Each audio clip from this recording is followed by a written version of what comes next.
knowing that everything that's happened has led to this place, and I'm really content with who I am, and I know that I'm very much in control of what I'm creating and my future. We've had some pretty crappy ups and downs, but it has all been for a reason, and I've learnt so much, and now I can share that too. That's happiness for me, just being content in my decisions, knowing it's up to me at the end of the day. I don't blame anybody. It's all on me, and I'm cool with that. Yeah, so I'm very happy.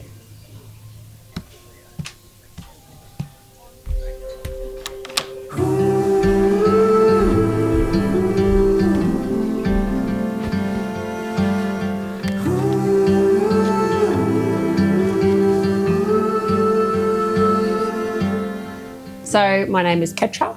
I'm 44 years old, which is still crazy to me. I was born in Nowra in New South Wales. My dad was based in the Navy down there. I don't remember any of that, but then we moved to Mara in central Queensland, where I spent most of my life. So Nowra and Mara, yet to visit Cowra, but that was always a little dream of mine. My dad was in the mines in Mara, so mining town, grew up in a small mining town, central Queensland. Went to school there. I developed an eating disorder when I was 15, so I battled that for a big part of my life, but there's a lot of stuff that's come in between. So we'll continue through. Did a office admin traineeship. We were always told to get a real job, fit the box, that type of thing. So that kind of did that. So I worked in admin for a long time. That whole other thing too, that always felt a bit rigid and didn't fit right for me. But anyway, we did it. Travelled for a little bit first. Oh, actually, I got married when I was 21, again, trying to fit that box. That also didn't fit very well. So I headed off to Canada for a little while. I travelled on my own. I was about 23 at the time. And come back, fell pregnant with my daughter. So she's now 17. This is kind of a bit all over the place, really.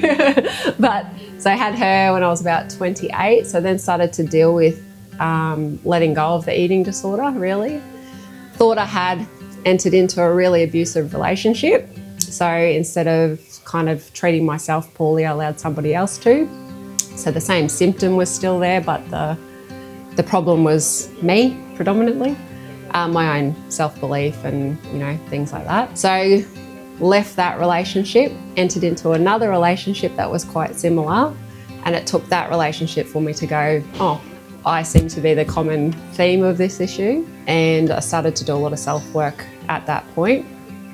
So left that relationship and then was lucky enough to meet my current partner, who we've been together for 9 years, and him and I did a lot of self-development together.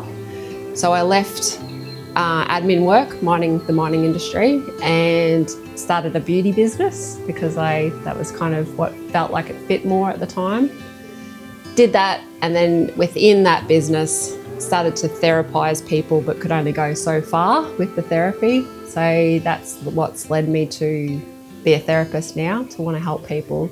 And because of my own story and the things that I've dealt with in my life, I want to help people come through that. So now at this point in my life, my daughter's 17 and my partner has a 17 and 18-year-old as well. So we've been a part of each other's lives for about 9 years. And yeah, that's come with its ups and downs, being a step parent and a parent to now teenagers and all of that. But that's pretty much where we are. So we left Mackay 5 years ago, moved down to the Sunshine Coast, and yeah, we're just pretty much carving our own path at this point. Left all of the boxes we were supposed to fit and creating our own. Yeah, that's sort of it. Yeah, in a mishmash of a way. Yeah, that's where we're at.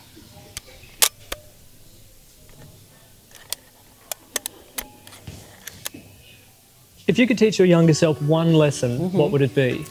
Okay, so I have a daughter, so I have been very conscious of making these choices and wording around that, because I do actually have a younger version of myself that I can kind of raise, differently. So it's very much about being yourself and trying to understand what that is and not trying to fit those boxes, because I did that a lot in my life. Sort of how I was kind of somewhat raised was to just follow the crowd and do what you're supposed to do, So it's not about that. So it's all about, trying to understand yourself fully and whatever that means, because we're all different, and go with that, learn from that, and it's okay to make mistakes, and it's okay not to do what everybody else is doing and those kind of things.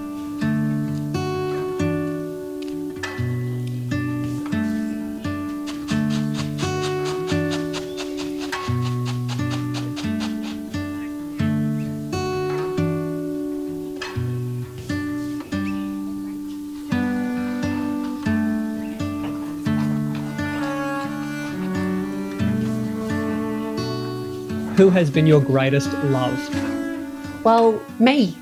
Me. My pot was my first that come to mind because he's pretty awesome. He was, still is.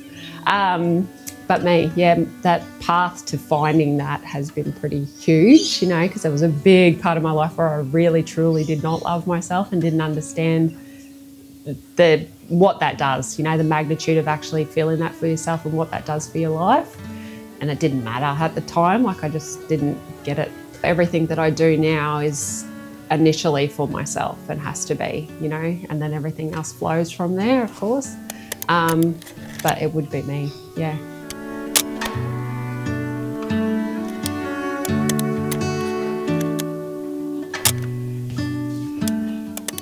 What's the hardest thing you've been through in life?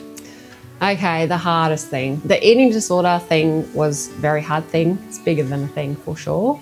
And I did battle that for nearly 15 years. And there was a very low point in my 20s where I hadn't really nourished my body for nearly 12 months. And I used to exercise for about 6 to 8 hours a day. So I was pretty spent. So I had hit a pretty deep, dark low.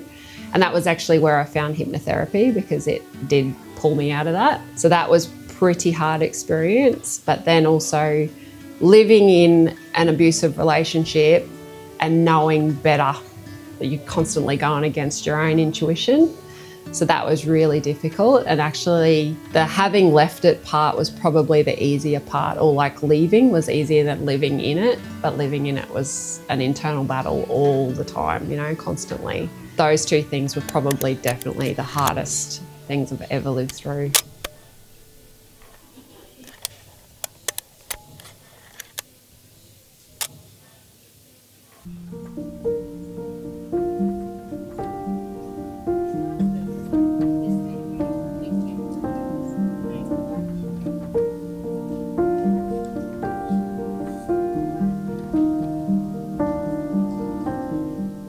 I wish people would laugh more, honestly. I think we've become way too serious. I think if we just didn't take ourselves so seriously, or each other, or be so offended, then the world would be a better place. So I think we definitely need to laugh more, and I think we need to enjoy music more.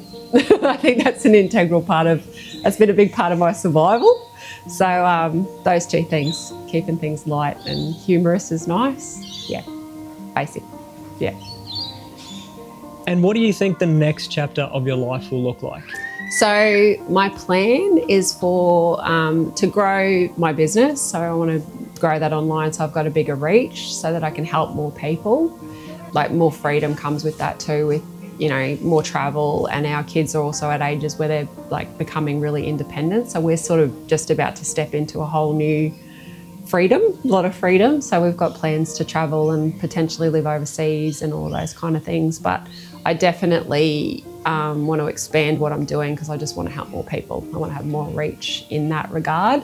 So that's where all my energy is going at the moment. That's probably the next little short-term plan, 5-ish years or whatever. But from there, yeah, who knows? We're looking to live overseas and experience some other things, and why not?